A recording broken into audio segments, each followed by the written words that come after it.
আধুনিক জীবনের চাহিদা আমাদের মানসিক ও শারীরিক দিক থেকে ক্লান্ত করে তোলে। এই অবস্থায় আমরা নিজেদের প্রশ্ন করতে শুরু করি, এটাই কি জীবন?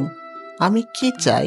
স্বভাবত আমার পরিবারের সদস্যরা প্রায় আমার ভবিষ্যৎ নিয়ে চিন্তা করেন। তারা চান আমি ভালো চাকরি করি, সফল হই। কিন্তু আমি কি চাই? আমি যে জীবন চাই তা শহরে পাওয়া সম্ভব নয়। আমি চাই নিরিবিলি একটি পরিবেশ, যেখানে প্রকৃতির সুর শোনা যায়, যেখানে আমি আমার প্রিয়জনদের সঙ্গে একান্ত সময় কাটাতে পারি। তাই আমি স্বপ্ন দেখি এমন একটি জীবনের, যেখানে আমার থাকবে একটি ছোট ঘর, চারপাশে গাছপালা আর সবুজ মাঠ, যেখানে আমি থাকবো ও আমার পরিবার থাকবে। ঘরটি সাদাসিধে হবে, খুব বড় নয়, কিন্তু তা হবে আমার স্বপ্নের জায়গা, যেখানে আমি প্রকৃতির মধ্যে এক শান্তি খুঁজে পাবো। আমার সাথে থাকবে আমার প্রিয় কিছু পশু পাখি, আমার গরু, ছাগল, ভেড়া ও মুরগিরা। তারা হবে আমার সঙ্গী। এখন পর্যন্ত শহরের জীবনে যে ছন্দে আমরা চলি, তা শুধু বাহ্যিক অর্জনকেই সামনে রেখে তৈরি, কিন্তু আমাদের চাহিদা এবং প্রয়োজন অনেক সরল।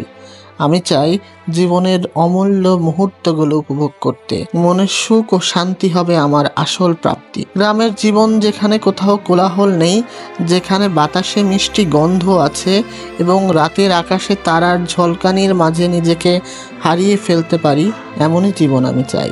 এই জীবনে আমি প্রতিদিন কিছু শিখব। দিন শেষে শান্তির সঙ্গে বসে থাকা, পরিবারের সদস্যদের সাথে আড্ডা দেওয়া, তাদের মুখের হাসি দেখা, এই ছোট ছোট জিনিসগুলো আমার জীবনের আসল মূল্য। শহরের কোলাহল থেকে দূরে একটি ছোট ঘরে প্রকৃতির মাঝে জীবন কাটানোই আমার স্বপ্ন।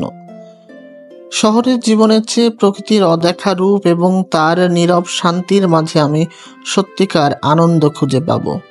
এই নতুন জীবন পেতে চাই এক ধরনের সাদাসিধে সুখ, যা আমাকে এক জীবনের অর্থপূর্ণ অভিজ্ঞতা দিবে। এটাই আমার চূড়ান্ত স্বপ্ন, একটি জীবন যেখানে শান্তি, প্রকৃতি ও পরিবারের ভালোবাসা থাকবে প্রধান।